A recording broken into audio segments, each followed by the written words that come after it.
Hola amigos, bien o no, y saludos desde Medellín. Otro día con mucha lluvia aquí hoy. Entonces, para cambiar el tema, voy a leer un poquito una carta escribiendo en 1889 con el famoso pintor francés Vincent van Gogh.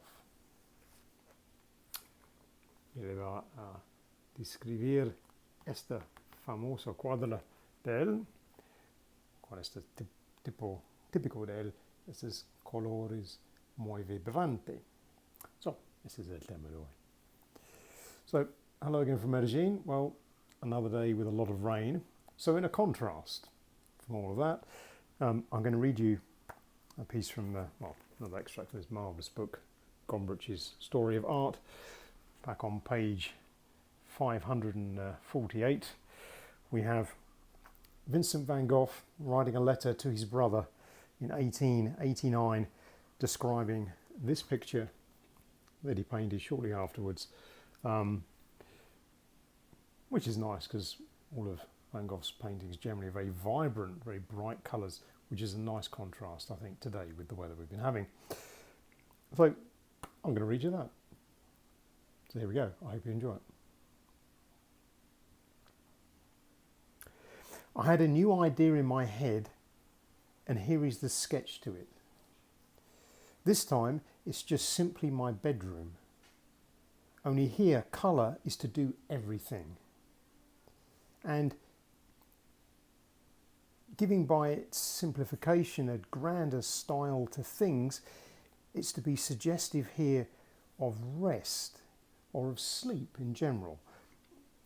In a word, to look at the picture ought to rest the brain, or rather the imagination.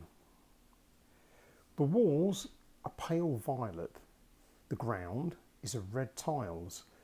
The wood of the bed and the chairs is the yellow of fresh butter. The sheets and pillows very light greenish lemon.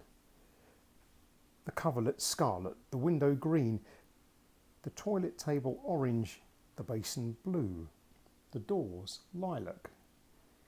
And that is all. There is nothing in this room with closed shutters. The broad lines of the furniture, again, must express absolute rest. Portraits on the walls and a mirror and a towel and some clothes. The frame, as there is no white in the picture, will be white. This by way of revenge for the enforced rest I was obliged to take. I shall work at it again all day. But you see how simple the conception is. The shading and the cast shadows are suppressed. It is painted in free flat washes like the Japanese prints. So that's the picture he was describing. And Gombrich goes on to write about this. It is clear that Van Gogh was not mainly concerned with correct representation. He used colours and forms to convey what he felt about the things he painted and what he wished others to feel.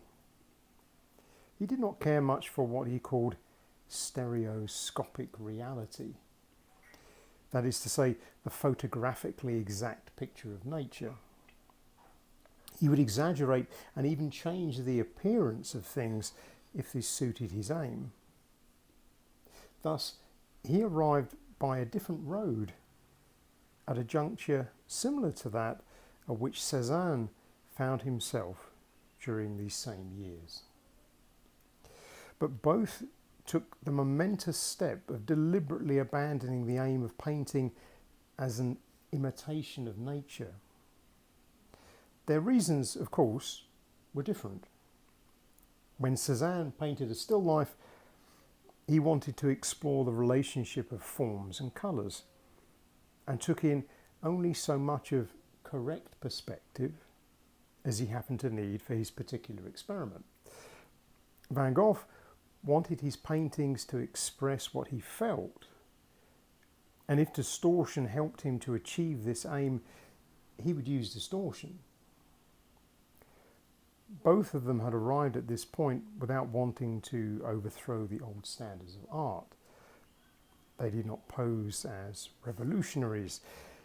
They did not want to shock the complacent critics. Both of them, in fact, had almost given up hope of anybody paying attention to their pictures. They just worked on because they had to. But what a marvellous result. There we are. So, I hope you enjoyed this one. I think at the beginning I introduced Van Gogh as a French painter, which I think may indeed be incorrect, because he's actually Dutch. My apologies, Vincent. So worked in France, but yes, of course, the giveaway is Van Gogh. So born in Holland in 1853. But with that correction, for now, from Medellin, we'll say cheerio.